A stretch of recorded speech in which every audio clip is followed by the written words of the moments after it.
नमस्कार दोस्तों, मेरा नाम अखिलेश और आपका स्वागत है एआरसी जीएस सेंटर के डेली करंट अफेयर सीरीज में। अगर आपने हमारे चैनल एआरसी जीएस सेंटर को सब्सक्राइब नहीं किया है तो सबसे पहले आप इसको सब्सक्राइब कर लीजिए और अपने बेल आइकन को ऑन कर लीजिए, जिससे हमारे आने वाले वीडियो का नोटिफिकेशन आप लोगों तक आसानी से पहुंच सके। चलिए आज के पहले प्रश्न को देखते हैं।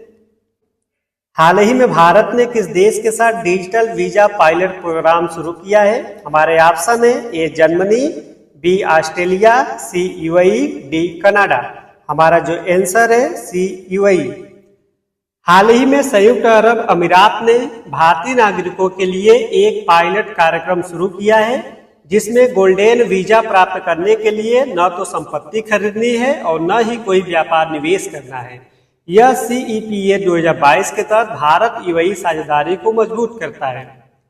यूएई की राजधानी अबू धाबी है और यहाँ के पीएम है शेख मोहम्मद बिन राशिद अल महफूज। चलिए अगले प्रश्न को देखते हैं। ग्रीन इंडिया चैलेंज किस नेता से जुड़ा हुआ है? हमारे ऑप्शन है A Manohar Lal Khattar, B KT Ramarao, C Yogi Adityanath, D Arvind Kejriwal. हमारा जो आंसर है B KT Ramarao. Green India challenge की शुरुआत 27 जुलाई 2018 को हुई थी। चलिए अगले प्रश्न को देखते हैं।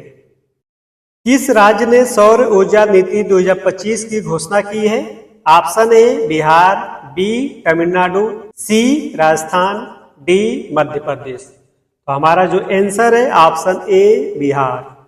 बिहार कैबिनेट ने सौर ऊर्जा नीति 2025 को मंजूरी दी, जिसका उद्देश्य है 23,968 मेगावाट रिन्यूएबल ऊर्जा क्षमता को स्टोरेज बनाना। इस नीति में solar, wind, biogas, green hydrogen सहित कई अनेक तकनीकें शामिल हैं। बिहार के जो सीएम है नीतीश कुमार है और बिहार की राजधानी पटना है। चलिए अगले प्रश्न को देखते हैं। भारत का पहला क्वांटम डाटा सेंटर कहाँ स्थापित हो रहा है? हमारा जो ऑप्शन है ए पुणे, बी हैदराबाद, सी नोएडा, डी बेंगलुरु। हमारा जो आंसर है सी नोएडा। चलिए अगले प्रश्न को देखते हैं। भारत में हाल ही में SBI ने वॉइस बायोमेट्रिक सुविधा शुरू की है, जिससे ग्राहक संवाद करते हुए वॉइस से अपना पहचान बैंकिंग सेवाओं को सुरक्षित तरीके से उपयोग कर सकते हैं। चलिए अगले प्रश्न को देखते हैं। भारत का पहला स्पेस टेक्नोलॉजी पार्क किस राज्य में बनेगा? Option A Gujarat, B Kerala, C Orissa, D Maharashtra. हमारा जो आंसर है बी केरल। भारत का पहला स्पेस टेक्नोलॉजी पार्क केरल में बनने वाला है। यहाँ के जो सीएम है पिनारवी विजयन है और यहाँ की राजधानी तिरुवनंतपुरम है।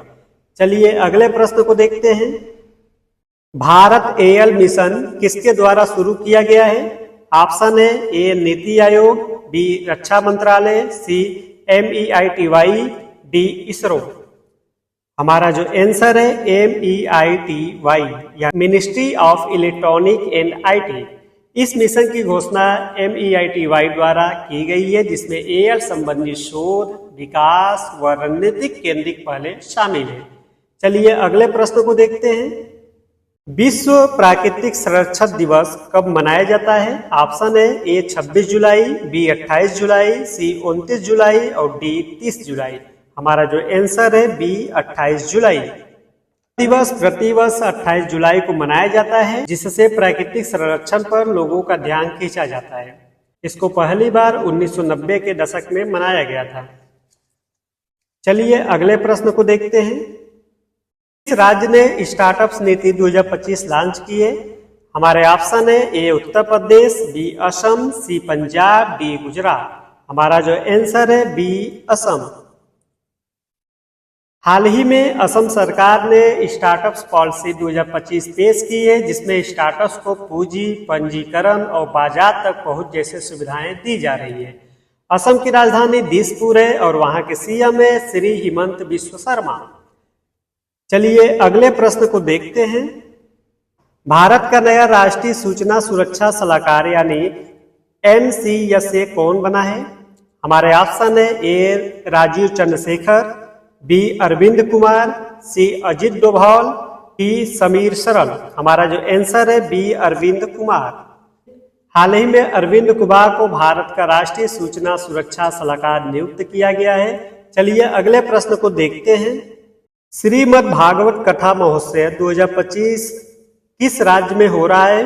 हमारे ऑप्शन है ए उत्तर प्रदेश, बी राजस्थान, सी मध्य प्रदेश, डी छत्तीसगढ़। हमारा जो आंसर है सी मध्य प्रदेश। मध्य प्रदेश में श्रीमद् भागवत कथा का आयोजन अभी फिलहाल चल रहा है। मध्य प्रदेश के सीएम है मोहन यादव और मध्य प्रदेश की राजधानी है भोपाल। चलिए अगले प्रश्न को देखते हैं। अंतर्राष्ट्रीय युवा कौशल दिवस कब मनाया जाता है? हमारे ऑप्शन है ए 12 जुलाई, बी 15 जुलाई, सी 18 जुलाई और डी 21 जुलाई। हमारा जो आंसर है बी 15 जुलाई। सभी देशों में यह दिवस 15 जुलाई को मनाया जाता है, जिसका उद्देश्य है युवा कार्यबल में कौशल विकास को बढ़ावा देना। यह यूएन द्वारा घोषित किया गया डेट है। चलिए अगले प्रश्न को देखते हैं। भारत का पहला ड्रोन फॉर्म डिलीवरी सिस्टम किस संस्था ने शुरू किया है? हमारे ऑप्शन है ए इसरो, बी डीआरडीओ, सी इफ्को, डी एफआईओ। हमारा जो आंसर है सी इफ्को यानी IFFCO। IFFCO ने भारत में पहला ड्रोन आधारित फॉर्म डिलीवरी सिस्टम लॉन्च किया है, जिसमें कृषि उत्पादों तक तुरंत सब्सिडी और इनपुट्स पहुंचाते हैं। चलिए अगले प्रश्न को देखते हैं। Laureus world sportsman of the year 2025 का खिताब किसने मिला? ऑप्शन है A Virat Kohli, B Lionel Messi, D Max Verstappen, D Novak जोकोविच।